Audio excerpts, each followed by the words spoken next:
आप देख रहे हैं अग्निपथ एकेडमी का ऑनलाइन प्लेटफॉर्म। मेरा नाम विश्वेंद्र सिंह जादव है। आप आज मैगुना सीरीज में उपस्थित हैं। हम प्रत्येक दिन की तरह आज भी मैगुना सीरीज के तहत कुछ क्वेश्चनों को देखेंगे और ये क्वेश्चन वो क्वेश्चन है जो परीक्षा हॉल में सीधे आपको देखने को मिलेंगे। और वहां पर क्या कहेंगे आपसे, मैं हूं ना, तू डर मत। तो बिना डरे हम शुरू करते हैं मैगुना सीरीज का पहला क्वेश्चन। तो पहला क्वेश्चन है आपका, किसने स्वतंत्र उम्मीदवार के रूप में भारत के राष्ट्रपति का चुनाव जीता? किसने स्वतंत्र उम्मीदवार के रूप में भारत के राष्ट्रपति का चुनाव जीता? नीलम संजीव रेड्डी को इन्होंने पराजित किया था। क्या किया था? को इन्होंने पराजित किया था। अब नीलम संजीव रेड्डी कौन थे? नीलम संजीव रेड्डी कांग्रेस के प्रत्याशी थे। कौन थे? कांग्रेस के प्रत्याशी थे। और जिसने चुनाव जीता था उनका नाम था वीवी गिरी। क्या नाम था? वीवी गिरी। और हाँ, वीवी गिरी। और इन्होंने 1969 में चुनाव जीता था। कब जीता था? हुआ कहानी क्या है, अगर मैं आपको एक कहानी सुना दूंगा तो आप कभी नहीं भूलोगे कि वीवी गिरी थे या नीलम संजीव रेड्डी थे। 1969 की बात है और इंदिरा गांधी के पापा जी कुछ साल पहले ही समाप्त खत्म हुए। हाँ, उसके बाद लाल बहादुर शास्त्री प्रधानमंत्री बनते हैं। लाल बहादुर शास्त्री की मृत्यु हो जाती तो कांग्रेस के जो बड़े बड़े नेता थे वो इंदिरा गांधी का नाम आगे करते हैं प्रधानमंत्री के लिए। तो इंदिरा गांधी जब प्रधानमंत्री बन जाती हैं तो उन्हें गुड़िया कहा जाता है। लोग जो मजाक उड़ाते थे ये कहते थे ये तो काठ की गुड़िया है। क्या है ये? काठ की गुड़िया है, जैसा ये लोग कहेंगे वैसा ही काम करेगी। तो काठ की गुड़िया जब बन गई थी और कुछ समय जब काठ की गुड़िया को हो गया तो काठ की गुड़िया ने अपना रंग दिखाना शुरू किया और कांग्रेस पर धीमे धीमे अधिकार किया। लेकिन जिन्होंने कांग्रेस में इंदिरा गांधी को प्रधानमंत्री बनाया था उन लोगों को लगता था कि हमसे ऊपर कोई नहीं है। उन्होंने क्या किया, इंदिरा गांधी से बिना पूछे नीलम संजीव रेड्डी को कांग्रेस का प्रत्याशी घोषित कर दिया। इंदिरा गांधी का मूड खराब हो गया। अच्छा, पूछोगे भी नहीं, हम देश के प्रधानमंत्री हैं और आप हमसे पूछ भी नहीं रहे। चलो, इंदिरा गांधी ने क्या किया, कांग्रेस के प्रत्याशियों की मीटिंग बुलाई और उन्होंने कहा कि कोई भी नीलम संजीव रेड्डी को वोट ना दे। वो किसे वोट देगा? मैं एक प्रत्याशी खड़ा कर रही हूं जो कांग्रेस से नहीं होगा, निर्दलीय खड़ा होगा, लेकिन वो होगा हमारा, उसे वोट दें। तो कांग्रेस का प्रत्याशी हार गया और वीवी गिरी जीत गए। वास्तव में क्या था, कांग्रेस हार गई थी। कांग्रेस के जो मुख्य नेता थे वो हार गए थे और वास्तव में इंदिरा गांधी जीत गई थी और उन्होंने साबित कर दिया था, आई एम द हेड। कौन हूं मैं हूं दुर्गा, मैं हूं शक्ति। मुझको नमन किए बिना तुमने नीलम संजीव रेड्डी को खड़ा कर दिया। इसलिए बाद में नीलम संजीव रेड्डी भी राष्ट्रपति बनते हैं जब वीवी गिरी की मृत्यु हो जाती है उसके बाद। लेकिन इस समय नीलम संजीव रेड्डी हार जाते हैं। इसलिए क्वेश्चन भी बनता है कि ऐसा कौन सा राष्ट्रपति था जो पहले हार गया और बाद में निर्विरोध जीता? कैसा जीता? निर्विरोध। निर्विरोध समझते क्या होता है? निर्विरोध का मतलब होता है कि मैं जैसे खड़ा हूं, मेरे कोई विपक्ष में खड़ा ही ना हो। जब मेरे विपक्ष में कोई खड़ा ही नहीं होगा तो मैं जीता हुआ माना जाऊंगा। ऐसा ही होता है निर्विरोध। तो पहली बार तो हार गए नीलम संजीव रेड्डी और दोबारा उनके विपक्ष में कोई खड़ा भी नहीं हुआ था। ठीक है, तो इसका आंसर क्या होगा? वीवी गिरी। और किसको हराया उन्होंने? नीलम संजीव रेड्डी को। किस सन की बात है ये? 1969। तो वीवी गिरी किसको हराया इन्होंने? कांग्रेस प्रत्याशी नीलम संजीव रेड्डी को। कब हराया? 169। आपको ये कहानी समझ में आ गई? इस कहानी से आपको क्या होगा, याद रखने में लंबे समय तक याद रखने में आसानी होगी। आज कुछ शब्दों को मेरे मुंह में अटक रहे हैं, पता नहीं क्या बात है। अगला क्वेश्चन क्या है? संसद का सत्र बुलाना और सत्रावसान। इसमें यह पूछा गया है कि कौन से भी अनुच्छेद में संसद का सत्र बुलाना और सत्रावसान का प्रावधान किया गया है। अब सत्र कौन बुलाता है? संसद का? कौन बुलाता है? राष्ट्रपति। और सत्रावसान कौन करता है? राष्ट्रपति। कौन करता है? राष्ट्रपति। लेकिन सत्र का सत्रावसान कौन करता है? राष्ट्रपति। लेकिन स्थगन कौन करता है? देखो 3 शब्द होते हैं, एक दो शब्द होते हैं। एक होता है सत्रावसान, ये लिखाई है। एक होता है स्थगन। क्या होता है? स्थगन का मतलब और सत्रावसान का मतलब क्या है? जैसे आप लोग आज बैठे हैं, ऐसे ही लगातार सत्र लगे, कल आए परसों आए, फिर कहा जाए कि आपकी 4 महीने तक छुट्टी है, 3 महीने तक छुट्टी है। लेकिन मैं ये ना कहूं 4 महीने तक छुट्टी है, मैं कह दूं कि जब तक ना बुलाया तब तक आए नहीं आप, तो ये क्या हो गया? स्थगन।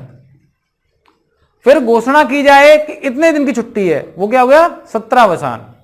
तो जब जैसे संसद का सत्र लगा होता है, उसकी जो मीटिंग है उनमें कल छुट्टी रखनी है, आज छुट्टी रखनी है, कल कितने बजे बुलाना है, आज कितने बजे बुलाना है, ये सब कौन करता है? स्पीकर करता है। तो स्पीकर क्या करता है? जैसे उसने बिना बताए कह दिया कब आना है, बिना बताए उसने स्थगन कर दिया, मतलब कह दी छुट्टी। तो अब राष्ट्रपति कहेगा कि अब आपको इतनी तारीख को आना है, अब आपका सत्रावसान हो गया, अगला सत्र लगेगा। तो सत्र को खत्म कौन करेगा? राष्ट्रपति। और जो बैठक है उससे खत्म कौन करेगा? स्पीकर। बात समझ में आ गया? ये क्वेश्चन आता है, लगातार आता है, और छोटी परीक्षाओं खूब पूछा जाता है। और सत्र को बुलाएगा कौन? राष्ट्रपति। ये है अनुच्छेद 85। कितने में है?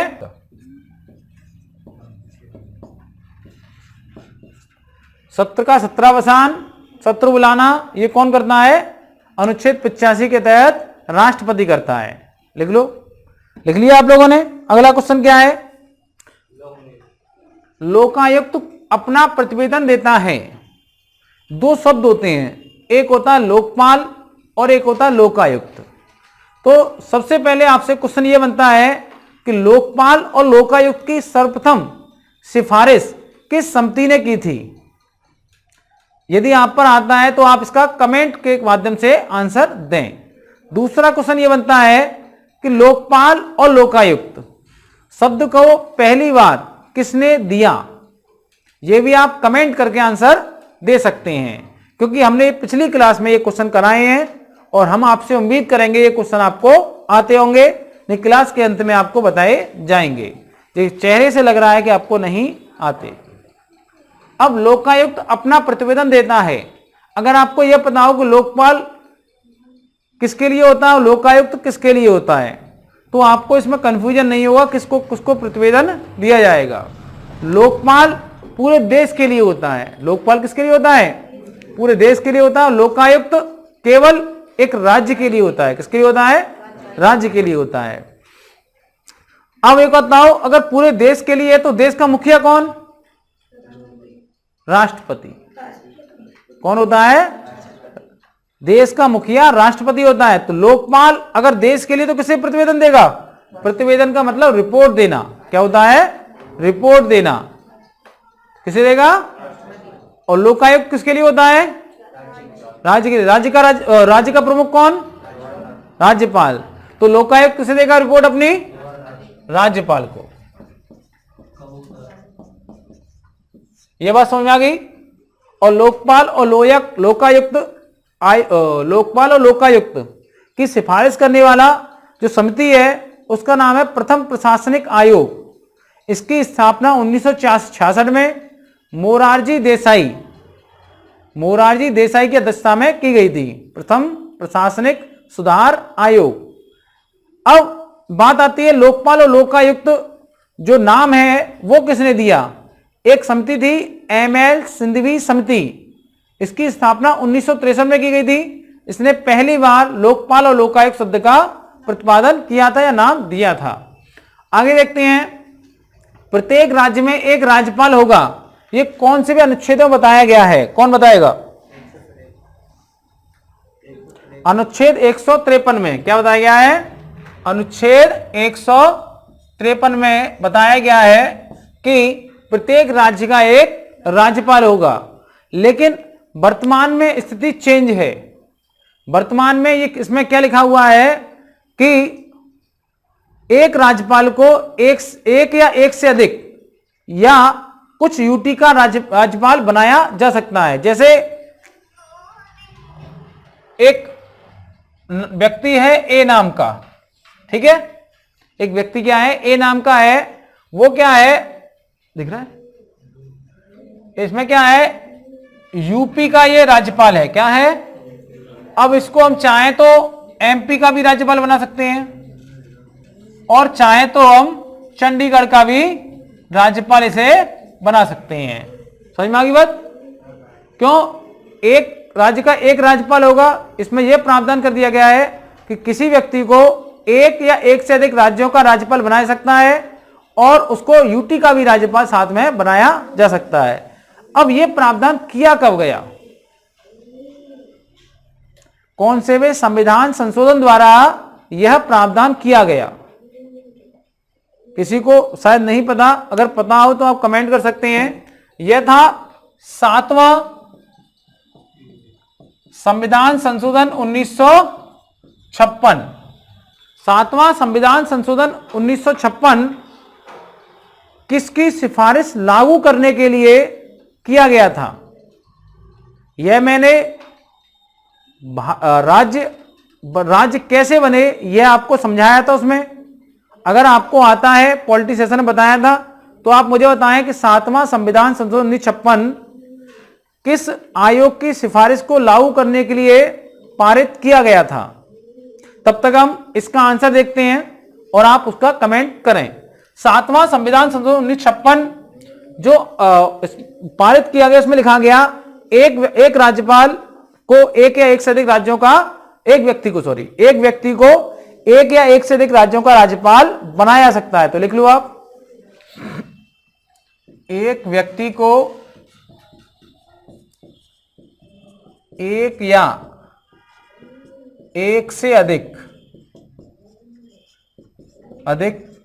राज्यों या यूटी में समझते हैं ना,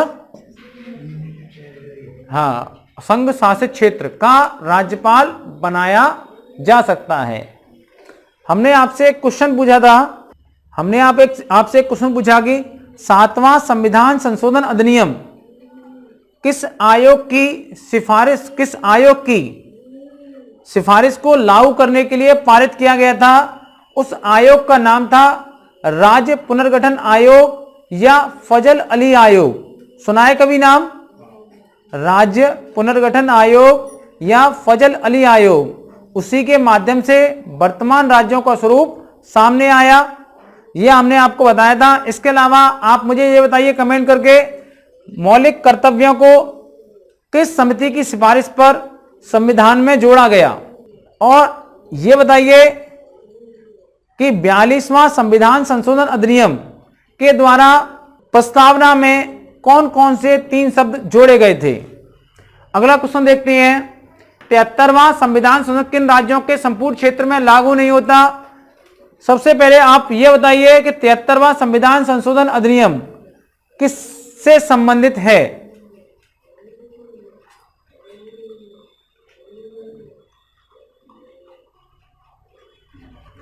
पंचायती राज किससे संबंधित है? पंचायती राज से संबंधित है 73वां संविधान संशोधन अधिनियम, पंचायती राज के से संबंधित है। अब आप एक और आंसर बताइए कि 73वें संविधान संशोधन अधिनियम द्वारा संविधान में कौन सी अनुसूची जोड़ी गई और उसमें कितने विषय हैं? आप इनके आंसर देते रहिए, ये मैंने आपको क्वेश्चन कराए हैं, तो हम देखते हैं तब तक, फिर मैं उसका आंसर दूंगा। 73वां संविधान संशोधन किन राज्यों के संपूर्ण क्षेत्र पर लागू नहीं है? तो आप समझिए, इसमें ऐसे करके एम बना दो। क्या बना दो? एम। अगर आपने भारत का नक्शा समझा होगा तो आप एम बनाने पर राज्यों को समझ सकते हैं। यहां पर है पश्चिम बंगाल, क्या है? क्योंकि पश्चिम बंगाल यहां से लेकर दार्जिलिंग की पहाड़ियों तक जाता है, तो पश्चिम बंगाल की दार्जिलिंग पहाड़ियां, पश्चिम बंगाल की दार्जिलिंग पहाड़ियां, जब हम ऐसे आएंगे तो यहां पे आएगा मेघालय। कौन सा आएगा? मेघालय। कौन सा आएगा? मेघालय। मेघालय के बाद नागालैंड, और नागालैंड के नीचे कौन सा है? मणिपुर। मणिपुर के नीचे मिजोरम। तो पश्चिम बंगाल की दार्जिलिंग पहाड़ियां, मेघालय, नागालैंड, मणिपुर और मिजोरम, इन क्षेत्रों में पंचायती राज व्यवस्था लागू नहीं होती है क्योंकि ये अनुसूचित जनजाति क्षेत्र हैं। इसमें पेशा अधिनियम लागू होता है, मतलब ऐसा कानून जो अनुसूचित क्षेत्रों के लिए अलग से बनाया गया है।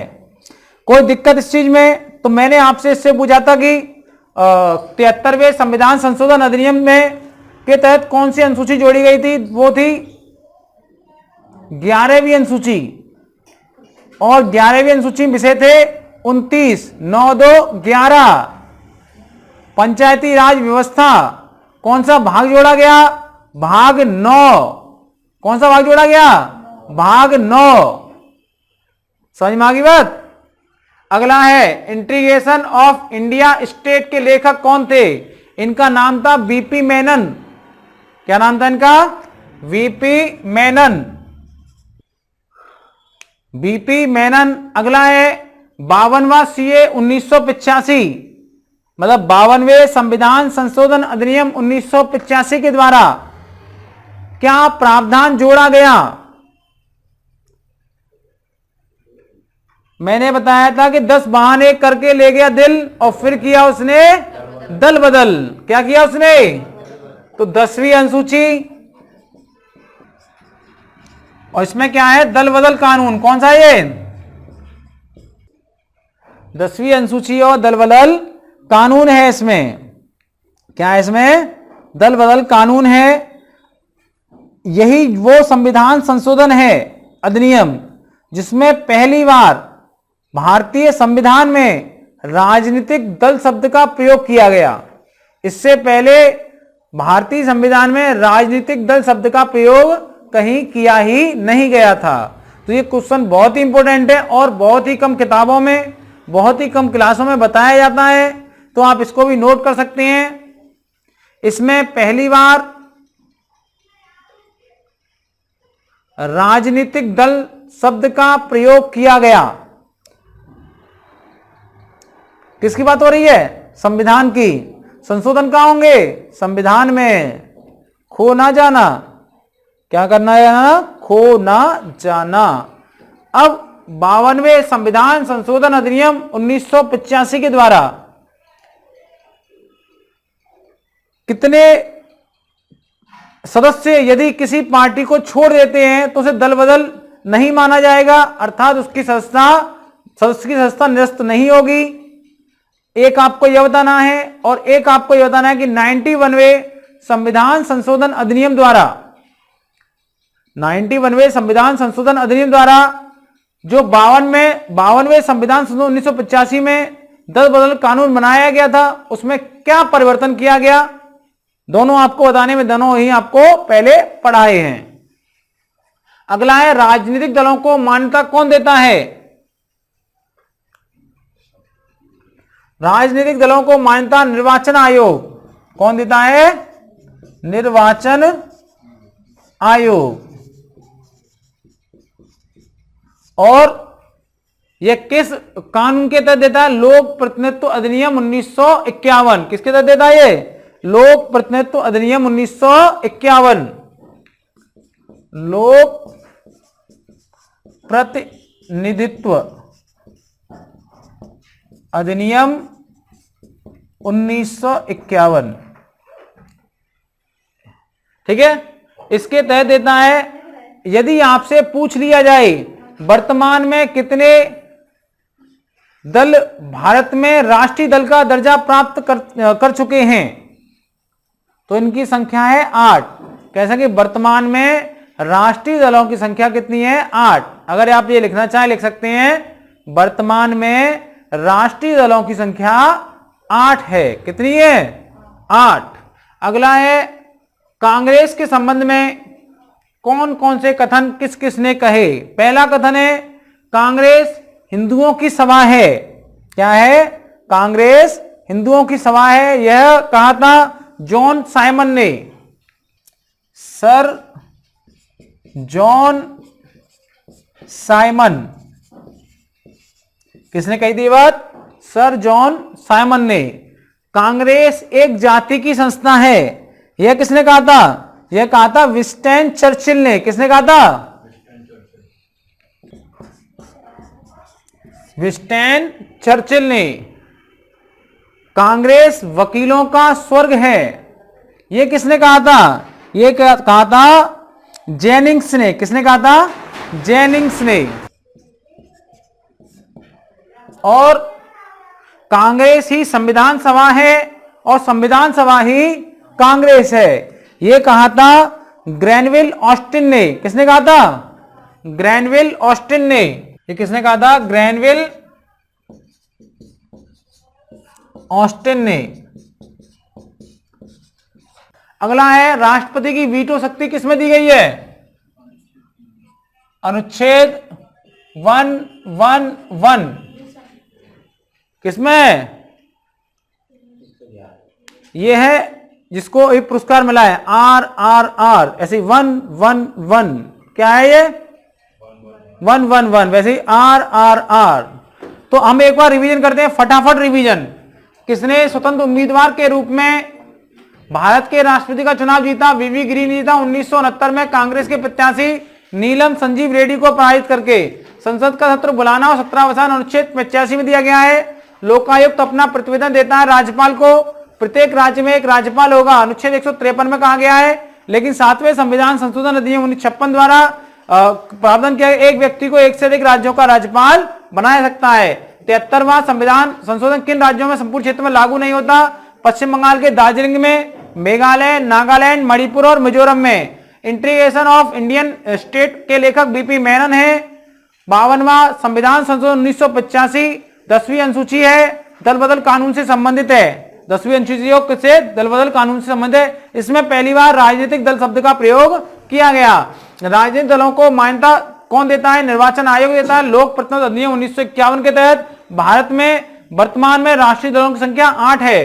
कांग्रेस के संबंध में कथन है कांग्रेस हिंदुओं की सभा है। सर जॉन साइमन ने कहा कांग्रेस एक जाति की संस्था है। विंस्टन चर्चिल ने कहा कांग्रेस वकीलों का स्वर्ग है। जेनिंग्स ने कहा और कांग्रेस ही संविधान सभा है और संविधान सभा ही कांग्रेस है, यह ग्रैनविले ऑस्टिन ने कहा था। और राष्ट्रपति की वीटो शक्ति अनुच्छेद 111 में दी गई है। यह इस प्रकार हमने मैगुना सीरीज के तहत कुछ महत्वपूर्ण क्वेश्चनों को देखा, उनके साथ साथ कुछ अन्य क्वेश्चनों को भी देखा, आपसे पूछा।